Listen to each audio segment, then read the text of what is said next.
Good morning student. आज हम बात करेंगे विषय हिंदी कक्षा 8 द्वितीय सत्र का इकाई नंबर 3 मत बांटो इंसान को। हम इस काव्य का अभ्यास से शुरुआत करेंगे।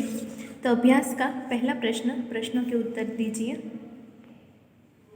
तो पहला सवाल है, इंसान को बांटने का क्या अर्थ है? तो यहीं पे हम लिख सकते हैं कि इंसान को बांटने का अर्थ है कि उसे धर्म के आधार पर, जाति पाति के नाम पर, उसकी बाहरी रंग के रूप आधार पर उसका बंटवारा करना। दूसरा सवाल, लोगों ने भगवान को किस प्रकार बांट लिया है? तो हम उसका उत्तर होगा कि कुछ लोगों ने अपने भगवान के लिए मंदिर बनवाए हैं, तो कुछ लोगों ने भगवान के लिए मस्जिद बनवाई है, तो कुछ लोगों ने भगवान के लिए गिरजाघर बनवाया। इस तरह लोगों ने एक ही भगवान को मंदिर, मस्जिद और गिरजाघर बनवाकर उनका बंटवारा कर दिया है।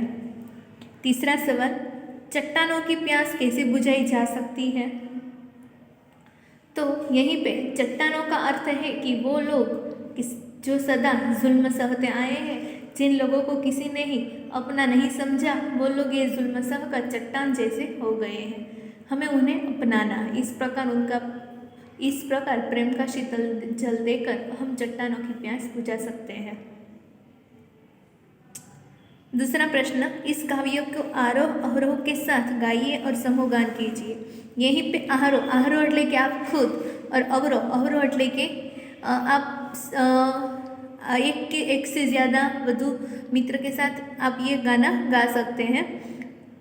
अभ्यास का तीसरा प्रश्न, निम्नलिखित काव्य पंक्ति का भावार्थ बताइए। तो मैंने आपको काव्य की शुरुआत में ही मैंने आपको इस पंक्ति का भावार्थ बता दिया है, तो आप उनको समझकर आपको इस काव्य पंक्ति का भावार्थ लिख देना है। अब आता है उनका स्वाध्याय। तो स्वाध्याय में से प्रश्न 1 प्रश्नों के उत्तर लिखिए। उनका पहला सवाल है, कविता के अनुसार अब तक किन चीज़ों का बंटवारा हो चुका है?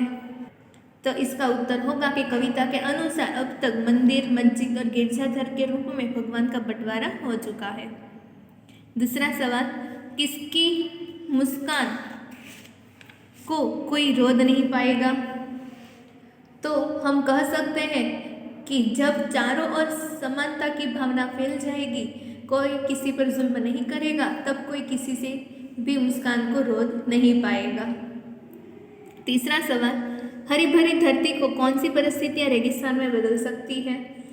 तो उसका उत्तर होगा कि बहुत ज़्यादा वर्षा होने पर या भूकंप आने पर हरी भरी धरती रेगिस्तान में बदल सकती है।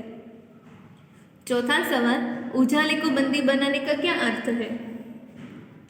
तो हम कह सकते हैं कि उजाले को बंदी बनाने का अर्थ है कि उसे अपने अधीन रखना।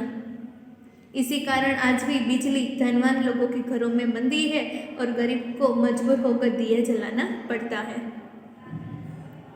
5, यह कविता हमें क्या संदेश देती है? तो हम कह सकते हैं कि यह कविता हमें मिलजुल कर रहने की सीख देती है और कविता में सभी मनुष्यों का एक समान होने का संदेश दिया गया है। आगे प्रश्न 2, निम्नलिखित शब्दों को शब्दकोश के क्रम में लिखिए। आप देख सकते हो कि मैंने भी शब्दकोश के क्रम में 1 2 3 जैसे क्रम लिख दिए हैं, तो आप वैसे ही आपको शब्दकोश के क्रम में लिखने हैं। उसके बाद आता है प्रश्न 3, आज के इस आधुनिक परिवेश में संयुक्त परिवारों की जगह एकल परिवारों ने ली है, तो एकल परिवार के पक्ष विपक्ष पर कक्षा में चर्चा कीजिए। तो आपको ये प्रश्न नहीं लिखना। उसके बाद आता है प्रश्न 4, अपूर्ण काव्य को पूर्ण कीजिए। तो पहला काव्य की 2 पंक्ति है कि रात होने पर मैं निकलता, सबको देता हूँ शीतलता। तो मैंने काव्य को पूर्ण कर दिया है। लिखा है मैंने कि बच्चे मुझे मामा कहकर बुलाते, मैं हूँ तारों का राजा, रोज रात को दिखाई दूँ, सुबह होते ही छिप जाऊँ। तो ऐसे ही आपको भी काव्य को पूर्ण करना है और इस तरह हमारा स्वाध्याय पूर्ण होता है।